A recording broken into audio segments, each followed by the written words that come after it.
Welcome to our Sayali fashion designer channel आणि मी आहे सायली। तर तुम्हा सर्वांचं आपल्या आजच्या नवीन अशा छानशा व्हिडिओमध्ये मी मनापासून खूप खूप स्वागत करते। तर कसे आहात तुम्ही? नक्कीच मस्त आणि मजेत असणार आहात। आणि आपल्या आजच्या छानशा व्हिडिओला आता आपण सुरुवात करूया। तर बघा, आज मी तुमच्यासोबत खूप सुंदर अशी लेटेस्ट ट्रेंडिंग न्यू लुक मधली ब्लाउज डिझाईन शेअर करणार आहे। बऱ्याचदा आपल्याला त्याच ब्लाउज डिझाइन बघून कंटाळा येतो, वेगळी अशी काहीतरी ब्लाउज छान दिसणार ना, त्याचबरोबर कस्टमरला सुद्धा आपल्याला थोडी वेगळी आयडिया द्यायची असते। सो अशा वेळेस ब्लाउज डिझाइन कशी बनवावी तर सुचत नाही। तर आजची जी काही ब्लाउज डिझाइन आहे, खरं तर त्यामुळे आपल्या साडीला आणि ब्लाउजला खूप सुंदर असं लुक येणार आहे। सो अशी छानशी ब्लाउज डिझाइन तुम्ही नक्की ट्राय करून बघा। आणि सगळ्यात इम्पॉर्टंट म्हणजे मी तुम्हाला या डिझाइनची संपूर्ण कटिंग आणि स्टिचिंग अतिशय सावकाश स्टेप बाय स्टेप आणि खूप काही महत्त्वाच्या टिप्स अँड ट्रिक्स सांगणार आहे, जेणेकरून तुम्हाला आपला आजचा हा व्हिडिओ बघून अशी परफेक्ट ब्लाउज डिझाइन सहजच बनवता येईल। त्याचबरोबर तुम्हाला म्हणजे कस्टमरला सुद्धा आयडिया देता येईल की कुठल्या साडीवर कशी ब्लाउज डिझाइन तुम्ही बनवू शकता। I hope so he design तुम्हाला आणि तुमच्या कस्टमरला सुद्धा नक्कीच आवडेल।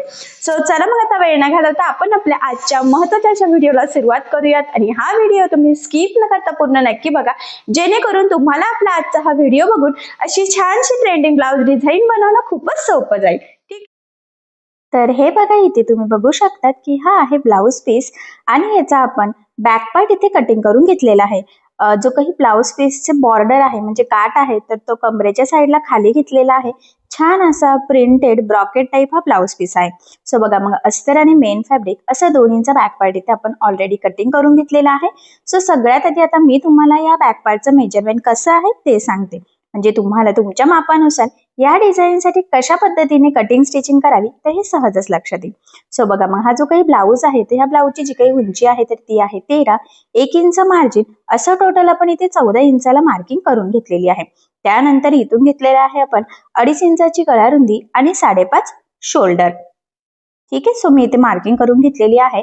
त्याचबरोबर आपण इथे जो काही मुंडा आहे तर तो सुद्धा घेतलेला आहे 5.5 इंचाचा। 1.5 ला मार्किंग करून बॅक साईडच्या मुंड्याचा शेप सुद्धा दिलेला आहे। इथून घ्यायचा आहे छातीचा 14 भाग अधिक 1.5 इंच किंवा 2 इंच मार्जिन। सो मी इथे 1.5 इंच मार्जिन ऍड करून टोटल 9 इंचाला मार्किंग करून हा संपूर्ण बॅक पार्ट आपण इथे कटिंग करून घेतलेला आहे।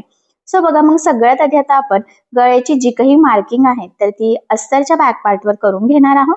सो 2.5 इंच गळा रुंदीची मार्किंग वरच्या साईडला तर आपण ऑलरेडी केलेली आहे। सो खालच्या साईडला करायची आहे। त्याआधी आपला जेवढा काही गळा असेल त्यामध्ये आपल्याला अर्धा इंच एक्स्ट्राचं मार्जिन ऍड करायचं आहे। तुमचा जेवढा गळा असेल त्यामध्ये तुम्ही अर्धा इंच ऍड करायचं। सो बघा, मग इथे मी टोटल बघा 10 इंचाला मार्किंग केली, म्हणजे 9.5चा गळा आहे सो 10 ला गेली। तुमचा 9 असेल तर 9.5 ला करायचं, 10 असेल तर 10.5 ला करायचं, 11 असेल तर 11.5 असं अर्धा इंच एक्स्ट्राचं मार्जिन ऍड करायचं आहे। त्यानंतर 2.5 इंच गळा रुंदीची मार्किंग खालच्या साईडला मी इथे करून घेते आणि म्हटल्याप्रमाणे वरच्या साईडला तर आपण ऑलरेडी मार्किंग करून घेतलेली आहे। सो बघा, मग पट्टीच्या सहाय्याने आपण ही लाईन ड्रॉ करून घेऊयात। आता इथे हा बॉक्स एक रेडी झालेला आहे आणि ही आपली बेसिक स्टेप आहे। आपला गळा कुठलाही असो, सगळ्यात आधी आपल्याला ह्या पद्धतीने बॉक्स काढावा लागतो। आता आपण इथे क्रॉस मध्ये 1 ला मार्किंग करून गोल गळ्याची मार्किंग करून घेऊयात, कारण आज आपल्याला खूप छान झटपट आणि साधी सिंपल पण दिसायला खूप सुंदर अशी गोल गळ्यावरची ब्लाउज डिझाइन बनवायची आहे। सो बघा, मग अशा पद्धतीने गोल गळ्याची मार्किंग करून घेतलेली आहे। त्यानंतर आता जी मार्किंग आहे एक्झॅक्टली त्यावरच आपल्याला इथे कटिंग करून घ्यायचं आहे। कॅनव्हास पेपर जर असेल तर सगळ्यात आधी कॅनव्हास पेपरवर मार्किंग करावी लागते, पण आता आपण हा गोल गळा बिना कॅनव्हास पेपरचाच स्टिच करणार आहोत। सो त्यामुळे मग मी इथे हे कटिंग करून घेतलेलं आहे। ठीक आहे, आता इथे आपला फायनली गळ्याची मार्किंग आणि कटिंग झालेली आहे। सो सगळ्यात आधी आता आपल्याला मेन फॅब्रिक आणि ब्लाउजचा बॅक पार्ट असं दोन्ही एकमेकाला जोडून घ्यायचं आहे। त्यासाठी आपल्याला सगळ्यात आधी ब्लाउजचा जो काही बॅक पार्ट आहे तर तो इथे ह्या पद्धतीने सरळ ठेवायचा आहे। त्यानंतर आपण कटिंग केलेला अस्तरचा बॅक पार्ट मी ठेवून घेतला। सेंटरला 1 पिन आणि दोन्ही साईडच्या शोल्डरला 1-1 अशा टोटल आपल्याला इथे 3 पिना लावून घ्यायच्या आहे, जेणेकरून स्टिचिंग करणं सोपं जाईल आणि शिवताना आपला गळा रुंदी स्प्रेड व्हायला नको। सो गळा रुंदी सुद्धा एकदा चेक करून घेतली तर ती परफेक्ट आहे। सो सगळ्यात आधी आता आपल्याला इथे गळ्याच्या साईडने साधारणतः 1/2 इंच एवढं मार्जिन ठेवून टीप मारून घ्यायची आहे। टीप मारताना मार्जिन एकसारखं राहील, कमी जास्त होणार नाही याची काळजी घ्यायची, कारण आता आपण जशी टीप मारणार आहोत सो संपूर्ण त्यावरच आपलं गळ्याचा आकार, फिनिशिंग, फिटिंग संपूर्ण डिपेंड आहे। सो बघा, टीप मारून घेतल्यानंतर कंटिन्यू लगेचच आपण इथे कमरेच्या साईडला सुद्धा साधारणतः अर्धा इंच एवढं मार्जिन ठेवून टीप मारून घेऊयात. या स्टेपमुळे काय होतं की गळा आणि कमरेचा पार्ट आपला दोन्हीही इथे सोबतच फिनिशिंग सहित रेडी होतं आणि इथे आपल्याला कमरपट्टी किंवा गळापट्टी लावण्याची गरज पडत नाही. त्यानंतर आता जे काही एक्स्ट्राचा आहे मेन फॅब्रिक म्हणजे ब्लाऊज पीसचा एक्स्ट्राचा कपडा, सो कमरेच्या साईडचा जो होता तर तो आपण इथे कटिंग करून घेऊयात आणि त्यानंतर गळ्याच्या मध्ये सुद्धा जो काही एक्स्ट्राचा कपडा आहे तर तो इथे आपल्याला कटिंग करून घ्यायचा आहे. सो मी इथे कटिंग करून घेतला आणि यानंतर आता गळ्याला द्यायचे आहे आपल्याला छोटे छोटे कट्स, जेणेकरून ज्यावेळेस आपण हा बॅक पार्ट सरळ करू तर तो प्रॉपर फिनिशिंग सहित सरळ व्हावा आणि गळ्याचा शेप सुद्धा एकदम छान असा गोलाकार यावा, त्यासाठी ही स्टेप खूप इम्पॉर्टंट आहे. हा बॅक पार्ट सरळ करून घेतला बघा आपण इथे आणि त्यानंतर गळ्याच्या साईडला कमरेच्या साईडला व्यवस्थित प्रेस करून घ्यायचा आणि सगळ्यात आधी आता गळ्याच्या साईडला आपल्याला द्यायची आहे इथे दाबटीप. सो बघा मग दाबटीप देताना आपल्याला काळजी घ्यायची आहे की आपला अस्तरचा आतला जो काही कपडा आहे तर तो वरती दिसणार नाही, जेणेकरून आपली गळ्याची फिनिशिंग बिघडायला नको. सो फिनिशिंग साठीच्या या छोट्या मोठ्या टिप्स तुम्ही आवर्जून फॉलो करायच्या आहेत. प्रॉपर फिनिशिंग सहित बघा गळा रेडी झाल्यानंतर लगेचच कमरेच्या साईडला सुद्धा दाबटीप देऊन घेऊयात आणि इथे आता तुमच्या लक्षात येईल की कमरेचा पार्ट आणि गळ्याचा पार्ट दोन्ही छान प्रॉपर फिनिशिंग सहित खरं तर आपल्या इथे रेडी झालेला आहे. यानंतर आता आपल्याला अस्तर आणि मेन फॅब्रिक कडेकडेने एकमेकाला जोडून घ्यायचं आहे. हे जोडताना जेवढं शक्य आहे तेवढं कमीत कमी मार्जिन इथे आपल्याला पकडायचं आहे, कारण हे मार्जिन आपण कटिंग स्टिचिंग करताना कुठेही कॅल्क्युलेट केलेलं नसतं. त्याचबरोबर जोडताना कुठे गोळा होणार नाही, तिरकं जाणार नाही, फुगा होणार नाही, तर या छोट्या मोठ्या गोष्टींची सुद्धा आपल्याला इथे काळजी घ्यायची आहे. आणि बघा मग किती छान प्रॉपर फिनिशिंग सहित जोडलं गेलं. त्यानंतर जे काही एक्स्ट्राचं मेन फॅब्रिक म्हणजे ब्लाऊज पीसचा एक्स्ट्राचा कपडा आहे तर तो कटिंग करून परफेक्ट मापाचा बॅक पार्ट इथे आपल्याला रेडी करून घ्यायचा आहे, जेणेकरून आपल्याला पुढे डिझाईन बनवायला इझी जाईल. कारण तुम्हाला सगळ्यांनाच माहित आहे अस्तरवर आपण परफेक्ट कटिंग करतो, पण ब्लाऊज पीसचा कपडा आपण थोडंसं एक्स्ट्राचं मार्जिन ठेवून कटिंग करत असतो. खरं तर त्यामुळे आपल्याला इथे ही स्टेप मोस्ट इम्पॉर्टंट आहे. ठीक आहे. सो बघा मग फायनली आता बॅक पार्ट रेडी झाला. त्यानंतर बघा ह्या पद्धतीने सेंटरला म्हणजेच मध्यभागी एक चॉकच्या साह्याने मार्किंग करून घ्यायची. त्यानंतर अशा पद्धतीने बघा मी पान गळ्याचा शेप इथे ड्रॉ करून घेतलेला आहे. आता ही जी काही मार्किंग आहे तर हीच मार्किंग दुसऱ्या साईडला सुद्धा पाहिजे, त्यामुळे या पद्धतीने फोल्ड करून आपल्याला अलगद प्रेस करून घ्यायचं आहे आणि चॉकची मार्किंग बघा इकडच्या साईडला सुद्धा फेंट फेंट दिसते तर ती फक्त आपण डार्क करून घेतली आहे. या स्टेपने काय होतं की सेंटर पासून दोन्ही साईडने गळा व्यवस्थित येतो, वर खाली तिरका वगैरे होण्याचे चान्सेस राहत नाही. त्यानंतर बघा आता इथे तुम्ही तुमच्या आवडीनुसार खरं तर कुठलीही लेस यूज करू शकतात, बट मी इथे छान डिझायनर त्रिकोणवाली जी काही नवीन निघाली, बरेच जण त्याला समोसा लेस सुद्धा म्हणत असेल. खरं तर समोसा लेसमध्ये सुद्धा एक दोन प्रकार आहेत. काही आपण फक्त बॉर्डरसाठी यूज करतो आणि आता आपण जी यूज करणार आहोत तर ती आपण गळ्याला वगैरे यूज करू शकतो. तर नेहमी सांगत असते मी की ज्यावेळेस आपण लेस यूज करतो तर मॅचिंग धागा शक्यतो यूज करायचा, जेणेकरून आपली फिनिशिंग व्यवस्थित यावी. सो इथे सुद्धा मग मी बघा गोल्डन कलरचा धागा ओवून घेतलेला आहे, कारण की फक्त डिझाईन बनवणं किंवा ब्लाऊज स्टिच करणंच महत्वाचं नसतं, तर ते प्रॉपर फिनिशिंग सहित स्टिच करणं सुद्धा तितकंच गरजेचं असतं. आणि फिनिशिंगच्या या छोट्या मोठ्या टिप्स फॉलो केल्या की ब्लाऊज छान रेडी होतो. आता आपण ही लेस गळ्याला लावून घेऊयात.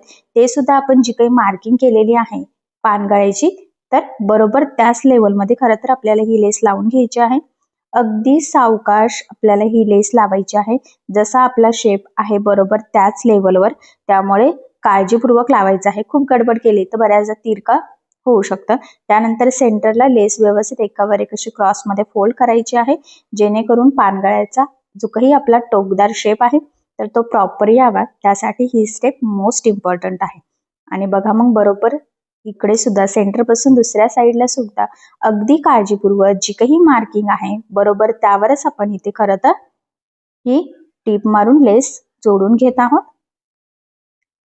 आणि एक्स्ट्राची कट करून घेतली. आता ह्या लेसला आपण दुसऱ्या साईडने सुद्धा टीप टाकून घेऊयात. मी नेहमीच सांगत असते लेस जाड बारीक कशीही असो, शक्यतो दोन्ही साईडने टीप टाकायचे. त्याचे 2-3 फायदे असतात. महत्वाचं म्हणजे लेस पॅक लागली जाते, ती वरती तरंगत सुद्धा नाही आणि सगळ्यात इम्पॉर्टंट म्हणजे फिनिशिंग सुद्धा खूप सुंदर येते. सो आवर्जून आठवणीने दोन्ही साईडने टीप मारून घ्यायची. आणि इथे लक्षात येईल की किती छान प्रॉपर फिनिशिंग सहित खरं तर आपण ही लेस लावलेली आहे. शेप सुद्धा एकदम प्रॉपर मस्त असा आलेला आहे. आता यानंतर आपण हीच लेस अजून त्याच्या समोरासमोर सुद्धा लावणार आहोत, तर आपल्याला थोडंसं किंचित डिस्टन्स ठेवायचं आहे. तुम्ही एकदम जवळून लावली तरी सुद्धा चालेल. आता ही लावताना जे काही त्याचे त्रिकोणचे टोक आहेत तर ते आपण त्या लेसच्या समोरासमोर घेणार आहोत, म्हणजे दोन्ही पण. म्हणजे छान अशी बॉर्डर रेडी होईल आणि मग आपला ब्लाऊज नक्कीच छान दिसेल. तर एकदम किंचितचा डिस्टन्स आहे आणि त्रिकोण जवळ आल्यामुळे दोन्ही लेसच्या मध्यभागी ब्लाऊज पीस दिसतोय, म्हणजे ब्लाऊजचा कलर दिसतोय छान आणि त्यामुळे खरं तर या डिझाईनला अजून सुंदर असं लुक येणार आहे. फक्त डिस्टन्स सेम मेंटेन ठेवायचा आहे. त्यामुळे अगदी सावकाशपूर्वक काळजीपूर्वक खरं तर आपल्याला ही लेस लावायची आहे. नेहमीप्रमाणे सेंटरला मी इथे फोल्ड करून घेतलेला आहे क्रॉसमध्ये व्यवस्थित. ऍक्च्युली बऱ्याचशा कमेंट्स येत आहे की ते जवळून दाखवा लेस कशी फोल्ड करायची आहे. सो एखाद्या व्हिडिओमध्ये मी ते तुम्हाला व्यवस्थित दाखवेलच, पण तरी सुद्धा तुम्ही काळजीपूर्वक लेस लावण्याचा थोडासा प्रयत्न करायचा आहे. ऍक्च्युली होतं काय बऱ्याचदा आपला ब्लाऊजचा शेप असा खूप सुंदर येतो, पण प्रॉपर लेस न लागल्या गेल्यामुळे आपला ब्लाऊजचा संपूर्ण लुक बिघडतं, फिनिशिंग बिघडते. सो तसं होऊ नये त्यासाठी अगदी काळजीपूर्वक लेस लावणं सुद्धा तितकंच गरजेचं असतं. आणि ह्या लेसला सुद्धा बघा मी दुसऱ्या साईडने सुद्धा इथे टिप टाकून घेत आहे, म्हणजे फिनिशिंग छान यावी. ठीक आहे. सो बघा मग किती छान प्रॉपर फिनिशिंग सहित खरं तर आपण ह्या 2 लेस व्यवस्थित लावून घेतलेल्या आहेत 2 लेवलमध्ये. खरं तर इथे ना तुम्ही आतल्या साईड पण एखादी पायपिंग वगैरे करू शकतात, पण मला तशी काही गरज वाटत नाहीये. त्यानंतर सेंटर पासून आता टक्स पॉइंटची मार्किंग करायची आहे.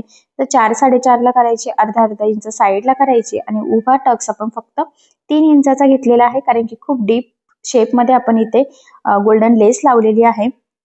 तसं तर तुम्ही आधी पण टक्स टाकू शकले असता, पण लेस लावायला थोडा प्रॉब्लेम होतो. सो त्यामुळे नंतर टक्स टाकायचे. नंतर फिटिंगला ब्लाऊज घातल्यावर तो एकदम व्यवस्थित सेट होऊन जातो, त्याचा काही प्रॉब्लेम नाही. आणि टक्सला नेहमी डबल टिप द्यायची. स्टार्टिंगला एंडिंगला सुद्धा लॉक करून घ्यायचं, जेणेकरून तिथून शिलाई निघणार नाही, अर्थातच आपला ब्लाऊज सुद्धा लवकर खराब होणार नाही. ठीक आहे. सो प्रॉपर फिनिशिंग साईड दोन्ही साईडला बॅक टक्स टाकून घेतलेले आहे. त्यानंतर आता आपल्याला या गळ्याला लावायचे आहे नॉट. तर मी रेडीमेड नॉट घेतलेला आहे.